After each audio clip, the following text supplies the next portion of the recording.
Going back to last June, is there anything you regret? Oh, absolutely. I'd love to have done certain things over, but you can't. You can't. But that's true in life. I'd love to have done in life certain things over, I guess. And you would have too. Give me one. You would have loved not to have contributed to the Clinton Foundation, as an example. There are things that you wish you didn't do, okay? You came very close to the edge. You would have loved to have had that decision over again.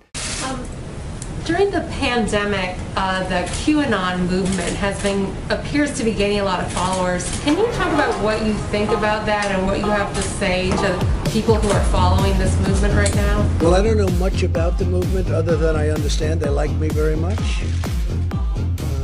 which I appreciate. But I don't know much about the movement.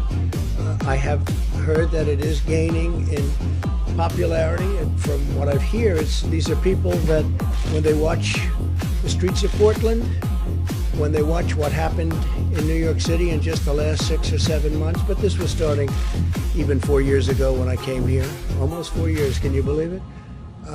These are people that don't like seeing what's going on in places like Portland and places like Chicago and New York and other cities and states. And I've heard these are people that love our country and they just don't like seeing it.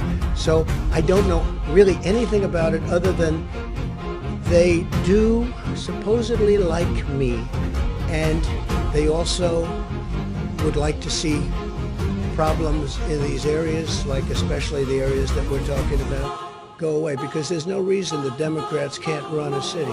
And if they can't, we will send in all of the federal, whether it's troops or law enforcement, whatever they'd like, we'll send them in, we'll straighten out their problem in 24 hours or less, okay? At the crux of the theory is this belief that you are secretly saving the world from this satanic cult of pedophiles and cannibals. Does that sound like something you are behind? Well, I haven't heard that, but is that supposed to be a bad thing or a good thing? I mean, you know, if I can help save the world from problems, I'm willing to do it. I'm willing to put myself out there.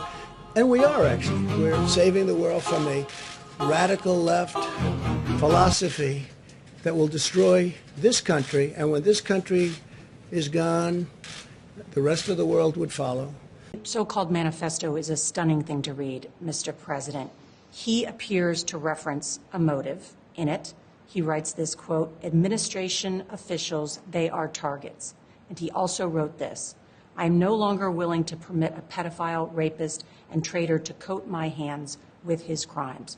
What's your reaction to that? Well, I was waiting for you to read that because I knew you would, because you're horrible people, horrible people. Yeah, he did write that. I'm not a rapist. I didn't rape anybody. Do you think he was referring to you? Excuse me.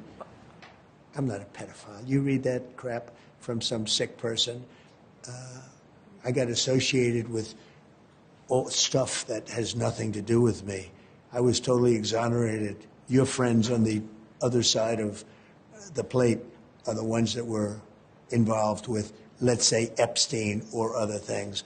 But I said to myself, you know, I'll do this interview and they'll probably, I read the manifesto, you know, he's a sick person, but you should be ashamed of yourself reading that because I'm not any of those things. Mr. President, and these are never, the gunman's words. Excuse me.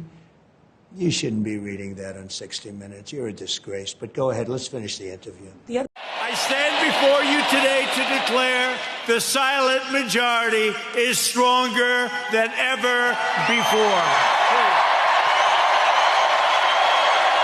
Is there anything better than a Trump rally?